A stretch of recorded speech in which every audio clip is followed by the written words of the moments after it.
Hey everybody, welcome to the Airsoftology Q&A show. I'm your host, Jonathan Higgs, and I am here to help hopefully demystify the world of Airsoft by answering your questions from last week. So if you guys or gals are first time here, put your questions in the comment section below and I'll make sure to try to get those answered every single week. Anything is fair game. And lastly, if you want to help support the channel, I do have a web store with really cool morale patches. There we go. Got a few patches here. These are just a few of many that are up on the website. I do ship globally to most places. Make sure your country is in the list. So if you see it in the drop-down list, you can get it. Right now, there's a few that are still restricted. Those do include tracking anywhere worldwide on that. So if you want to help support the channel, because let's face it, YouTube revenue sucks. So with all that done, let's dive on into what you're really here for, and that is your questions from last week answered in this week's Titan Power mail call.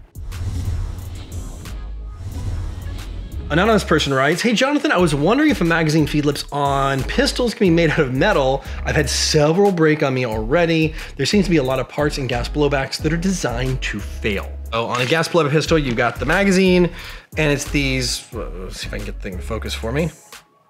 There we go. The thing on the top, those little two bits right there. That's your feeding lip.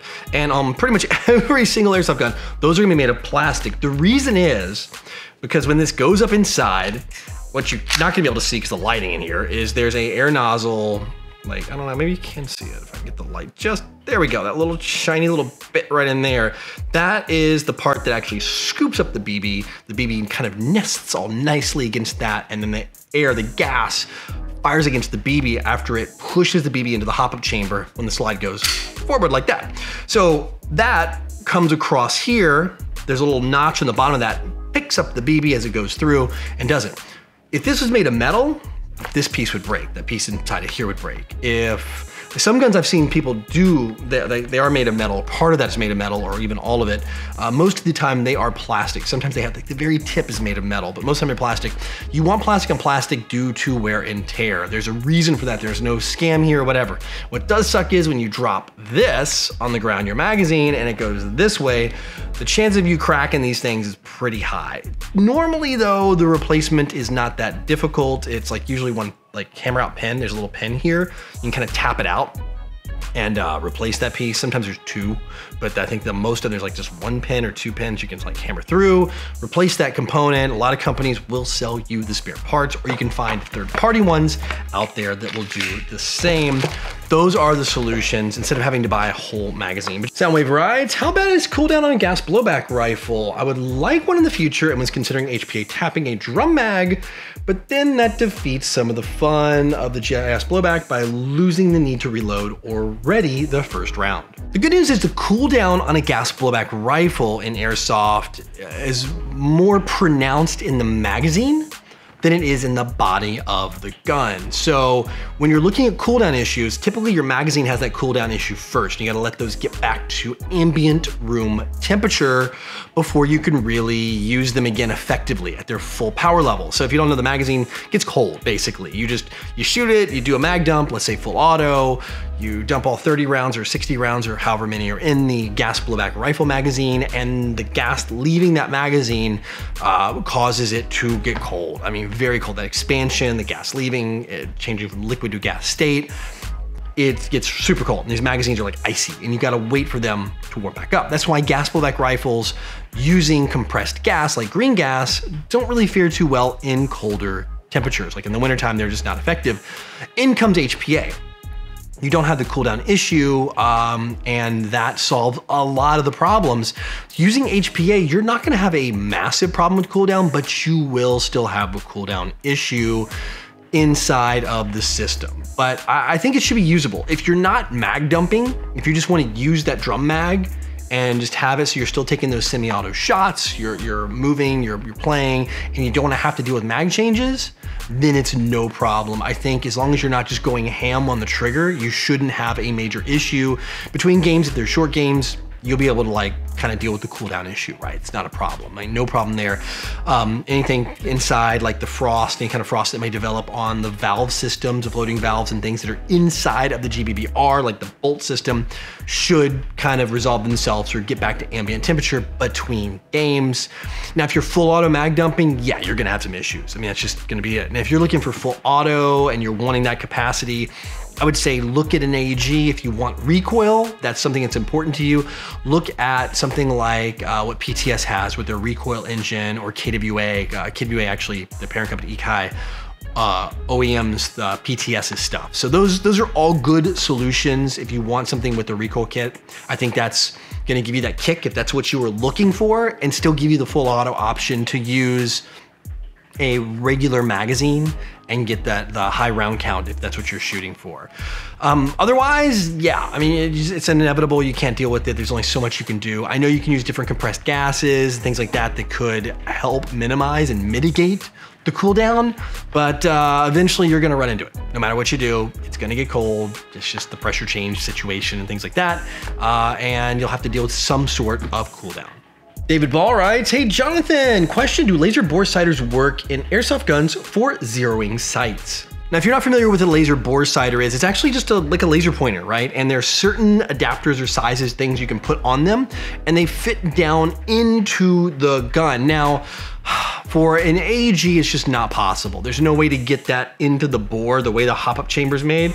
You could use these on gas blowback rifles, because when you pull the bolt back, you're able to actually insert it into where the barrel goes and into the hop-up chamber and things like that. Same with a gas blowback pistol. In fact, I'll grab one here real quick. I have like, these things are like everywhere in the house, I swear. So on this one, let's see, it's still brand new, it's got like the grease on it.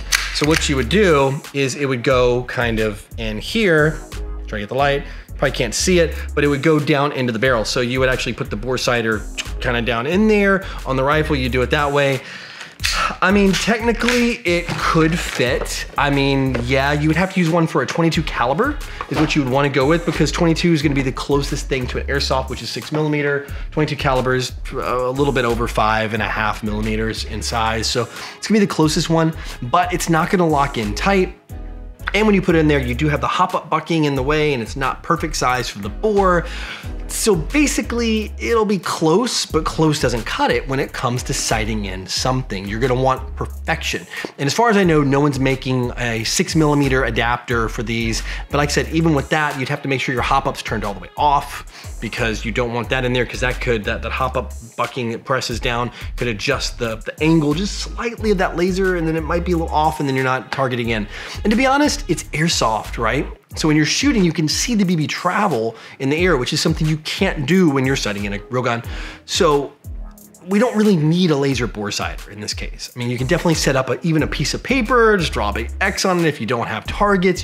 There's tons of free targets. Just go type in Google free target, and you can print those off and hang them down range, and you can sight in your airsoft rifle, gun, pistol, whatever that way. To get it just right. I mean, again, it's airsoft. Even if you're using heavyweight BBs, there's gonna be some deviation of where the hits are. So once you get it really pretty much close, you're good to go.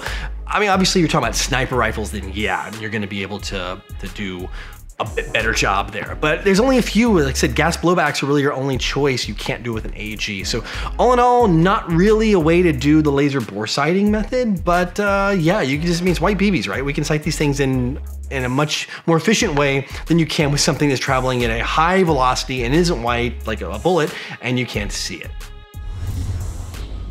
All right, that's it for questions this week, which means, as always, it is time for the Code Red headset video recommendation of the week. And this one is coming from Isaac Oshner, and he recommends a Dragon Airsoft Armory.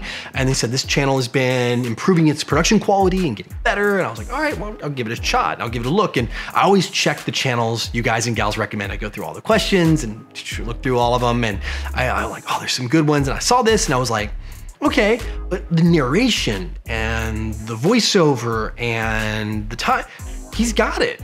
I really think he's got it. Good channel. If I'm gonna do a little critique, I'm gonna be a little critiquey, because I mean, I don't do gameplay anymore, but I would definitely do something to lock down the GoPro. You will be in a much better situation having a more stable recording platform. That's it. If you want to move to a ball cap, Brain Exploder also has like a ball cap mounting one. Get a ball cap with like the Velcro patch on the front, and it like kind of goes in the bill, and it's gonna be a lot more stable. It's not gonna be as perfect or as good as a helmet, but definitely close. Aside from that, great channel, great stuff, putting out good content, doing the work, putting in the effort. frequent uploads, all the check boxes. I would love to see a new generation of airsofters just rise to the top. We seem to see the same ones pumping out content these days, and not many newcomers to the game of airsoft. So this is another good one to watch. Definitely a channel that is worth my subscription and one to keep an eye on for the future. I'd love to see some more coming out of this channel. Hopefully we'll, one day he'll recommend me when he's got, 3 million subs and I'm, 250,000.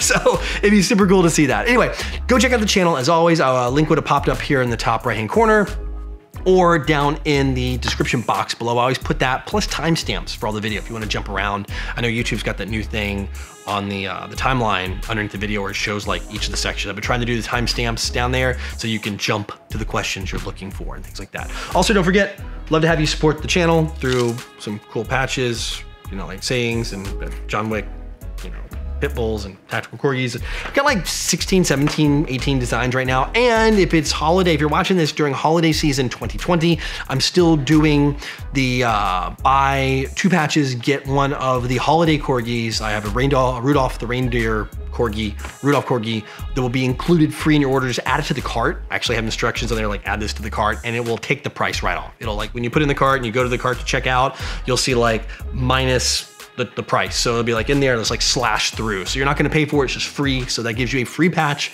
through the holidays. It was kind of the Black Friday, Cyber Monday deal, and I'm gonna extend it all the way through the holidays. Just give it a few weeks to ship, just because shipping's coming out of Taiwan, takes a little time, gotta be on a plane and things like that. Anyway, enough about all that. Thank you so much for joining me this week. As in every week, I would love to have you a subscriber if you haven't done it. If you didn't do it, if you like what you saw here, if you enjoyed the video, give me one of these down there, thumbs up. Really appreciate it. Helps YouTube know that you like this and we should keep making videos like this and things like that. And put your questions in down there for next week, including your video recommendations that your channel or any other channel. So until next week, go out, play some Airsoft, have some fun, but no matter what you do, call your freaking heads.